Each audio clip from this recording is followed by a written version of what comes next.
Hi. Recently I read in the Bible Matthew, and it talks about Abraham. I want to know, are you that Abraham, the father of father and father of the father, and all the way down to Jesus?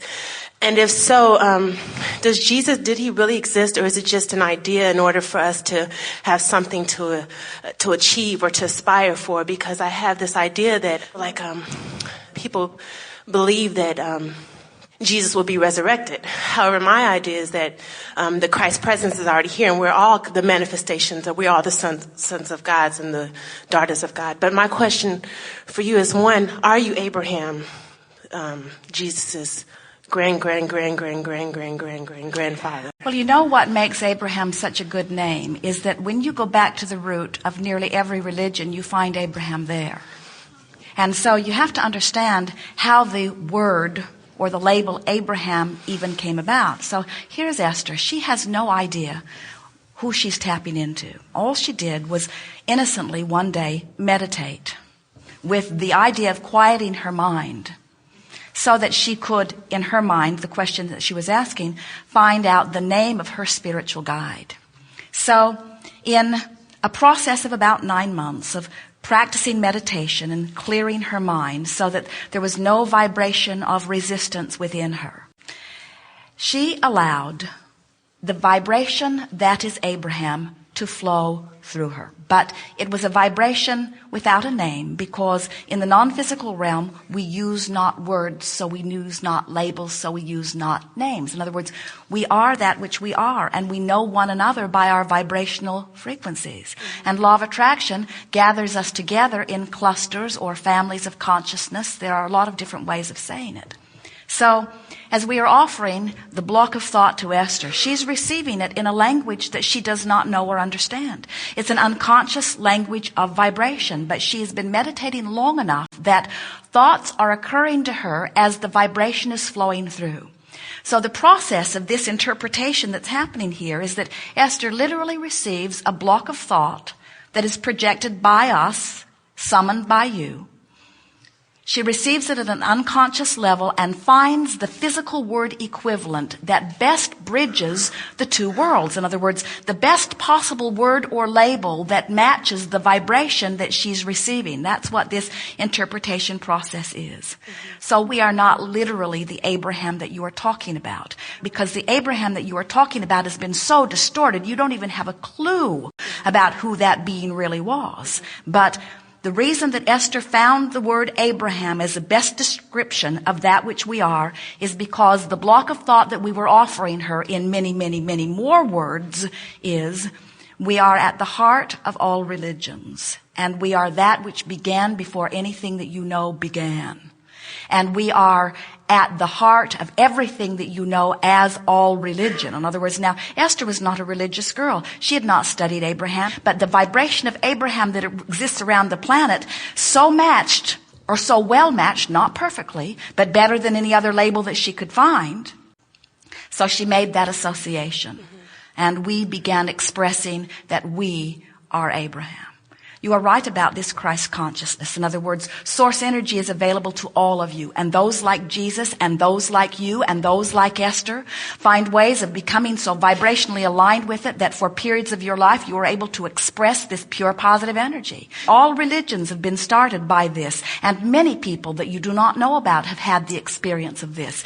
Even the Lakers on the basketball court are often in the zone, in alignment with source energy and performing from the broader perspective. That's why their timing is on, or their ability to judge the distance between where they are and the basket is on, or the way that they are able to control their bodies in the way that they do. The maestros in concert, the magicians in the operating room. In other words, there are all kinds of people that are tapped into the source energy and are expressing it. And so we like your words. We think those are magnificent words, that the essence of that which is what you are calling Christ, the Christ energy, is is available to everyone. And that's what he meant too. He did not mean that Christ, the physical human, the man named Jesus, was going to return again. He knew that it was the essence, but as he found words, you have to understand, if you had been there then, you were there then.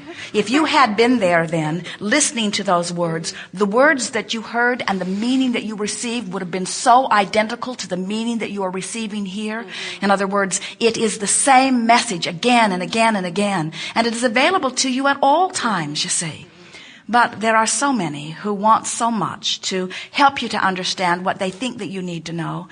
Jerry had a very interesting experience. He met or knows a lovely man in Texas who was expressing some concerns to Jerry about something. He confided in Jerry, and this is a man who mostly speaks only Spanish, although his English is getting better and better. And so Jerry was wanting to explain to him what he knows about well-being. He was wanting to reassure this young man that everything's going to turn out all right. And so Jerry wrote a magnificent letter explaining law of attraction and expressing his appreciation and his knowledge of the well-being of this young man. And then Jerry took that letter to someone that he met that speaks fluent Spanish, a student at the university in San Antonio, and he asked this dear person to translate his loving words into Spanish. And so the young man did that. And the letter came back, and it was so beautiful to look at. It was paragraph by paragraph by paragraph. He had made the letters look identical, even though one was written in English and one was written in Spanish. So Jerry delivered the letter to his friend, and his friend read the letter and showed appreciation for it and was very touched by Jerry's genuine desire for his life to go better. And then a few weeks later, Jerry took the Spanish version of his letter and met a young woman in a restaurant who said that she was studying to be a translator. And the languages that she was translating were Spanish to English and English to Spanish. And Jerry said, "I have a Spanish letter I would like you to translate into English for me." So it went from English to Spanish to English. And when it came back, it was not even close to what he had intended. Some pieces were the same, but the essence of it was not, you see.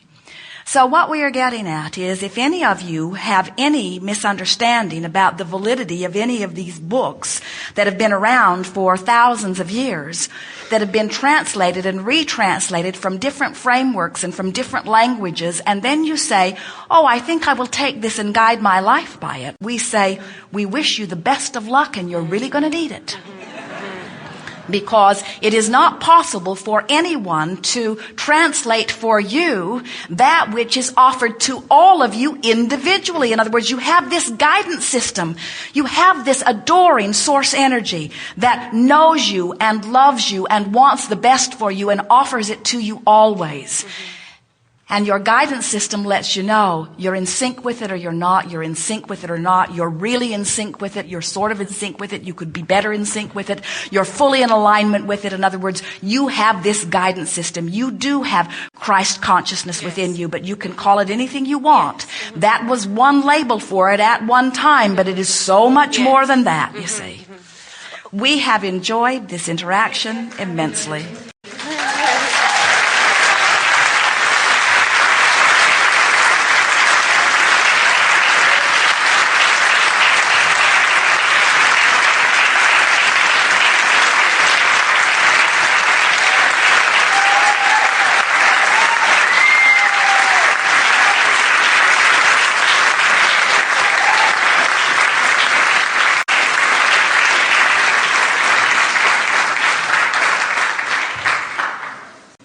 You are full of yourselves.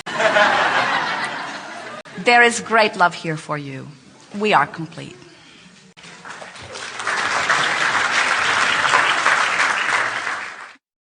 So, we really want you to hear that the way to clean up your vibration and the way to purify your point of attraction and the way to be a vibrational match to who you really are and what you want, the way to that is through the feeling of relief. Now, Joseph Campbell said it as well as we have ever heard it said. We love hearing you repeat it all over the place. Follow your bliss. There were no better, truer, more accurate words ever spoken about getting in touch with your guidance system and following your way to all the well-being that you want and deserve.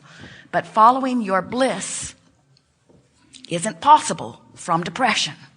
You can't even get a whiff of bliss from depression.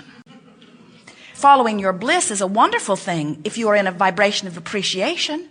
When you're up there in those vibrations of love, when you feel good, following your bliss, of course that's the way to go. Following your bliss is always the way to go. But you've got to access your bliss before you can follow your bliss. And so sometimes the perfect path to bliss is a sort of angry tantrum. We're not kidding you. From depression, when you get angry, you feel relief. In depression, you feel powerless. You don't want to get out of bed. You can hardly breathe. The walls are closing in on you. Everything is dark. But if you can find some bugger to be angry at, you can reach a vibration of anger from a vibration of depression, can't you?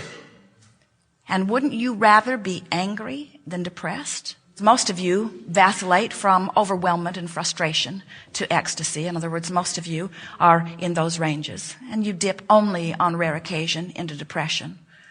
And so don't go home and tell everyone Abraham's coaching you all into having anger. Because if you're up here, we're not going to coach you into anger. We're only going to coach you upstream. The cork bobs on the surface of the water. When you hold the cork under the water, that's what negative emotion is. When you let go of it, the cork bobs back to the surface. And so down here at the depths of depression is that feeling of powerless and depression. But when you reach for a thought that makes you just angry, your cork moves up just a little bit. So you can go from that depression to anger. It's possible to make that jump. No matter how bad you feel, and let's say, for sake of this example, you feel really, really bad. Let's say it's the depths of despair. If you say, I'm going to reach for a thought that I have access to, and that's the key word, a thought that I have access to that gives me some relief, and you find an angry thought, and you feel relief, only this time you say, I consciously chose this angry thought, and I deliberately feel better. Can you feel how you have regained power? Can you feel how disempowerment is now softened significantly? And isn't it logical that if I can get that far into anger, that now I can reach for thoughts that are even less angry? And that if I can find thoughts that are even less angry, that then I can find some thoughts that are more like frustration, and then thoughts that are more like overwhelmment? And if I can get to overwhelmment, then shouldn't I be able to get to pessimism? And from pessimism, shouldn't there be hope somewhere on the horizon? And from hope, shouldn't I be able to reach maybe into optimism? And from optimism, shouldn't I find a little pigtail or piece of belief? And from believing, shouldn't I be able to get to knowing? And from knowing, shouldn't I be able to find that feeling of empowerment and joy and knowledge? In other words, if you say, no matter where I am, I'm going to try to find relief. And in finding relief, I'm going to release resistance. And in releasing resistance, I'm going to move into a better feeling place. And then if I keep doing that, isn't it logical to you that from wherever you are, no matter where you are, that you can get to wherever you want to be? But what has happened to so many is that from the depths of despair, they've tried to make the jump, the quantum leap jump, to bliss. And then when they don't make the jump, they end up back in despair. All of you, unconsciously and in a self-surviving instinct, know that you're supposed to feel good. And when you don't, you just go berserk. That little boy, when his mother said to him, you are bad, a self-survival anger came forth within him because her version was so out of whack with what every fiber of his being knows. Now, don't misunderstand. We don't want to coach you into anger and then just leave you there. But we see so many who go naturally to anger, and then their family and friends and counselors are alarmed that they have chosen anger. Because, well, think about it. Wouldn't you rather your friend is depressed than angry?